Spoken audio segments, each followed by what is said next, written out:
আল্লাহর এই ঈমান বৃদ্ধি করার জন্য, আল্লাহর কাছে দোয়া কবুলের জন্য সহজ আর সবচেয়ে মজার একটা কাজ আছে।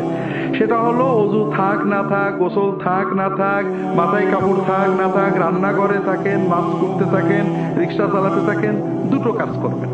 একটা হলো আল্লাহর জিকির করবেন, দরুদ পড়বেন, আর একটা হলো দোয়া করবেন। দোয়া মানে হাত তুলতেও জরুরি না।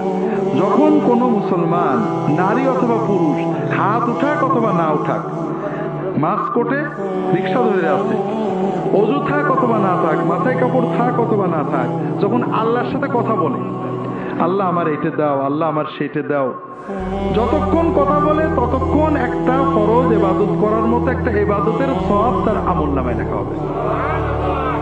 2 নম্বর লাভ হলো, এই যে দোয়া করছেন, আল্লাহ কোনো দোয়া ব্যর্থ করেন না। আপনি যা চাবেন, আল্লাহ এবারে ভর্তি পরীক্ষা দিছি, আল্লাহ এবার পরীক্ষা দেবো, আল্লাহ একটা চাকরি করছে, আল্লাহ আমার ছেলেটার এই অবস্থা এটা করে দেওয়া, এটা আপনি আল্লাহর সাথে বিড়বিড় করে কথা বলছেন, মনে মনে কথা বলছেন। আল্লাহর কাছে যাই চাবেন, আল্লাহ সঙ্গে সঙ্গে দোয়াটা কবুল করে নেবেন।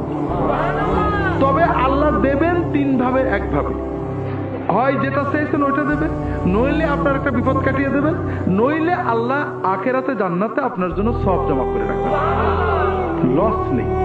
3 নম্বর, যতক্ষণ আল্লাহর সাথে কথা বলবেন মনটা ভালো লাগবে, কথা কি বুঝতে পেরেছেন?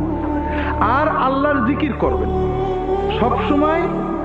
জিকির, দোয়া, দরুদ শরীফ পড়ার জন্য ওযু করা জরুরি না, গোসল করা জরুরি না, টুপি মাথায় দেওয়া জরুরি না, মেয়েদের মাথায় কাপড় দেওয়া জরুরি না, পাকসা পাওয়া জরুরি না, এগুলো সকল অবস্থায় করা যায়, কথা বুঝতে পেরেছেন? এতে ঈমান মজবুত হয়, আল্লাহর দিকে মন যায়, দোয়া কবুল হওয়ার মতো পরিবেশ তৈরি হয়, কথা কি বুঝতে পেরেছেন? কাজেই প্রত্যেকেই নিজের মতো দোয়া করবেন, সবসময় দোয়া করবেন, আল্লাহর কাছে চাইতে কৃপণতা করবেন না, আল্লাহ চাইলে দেন।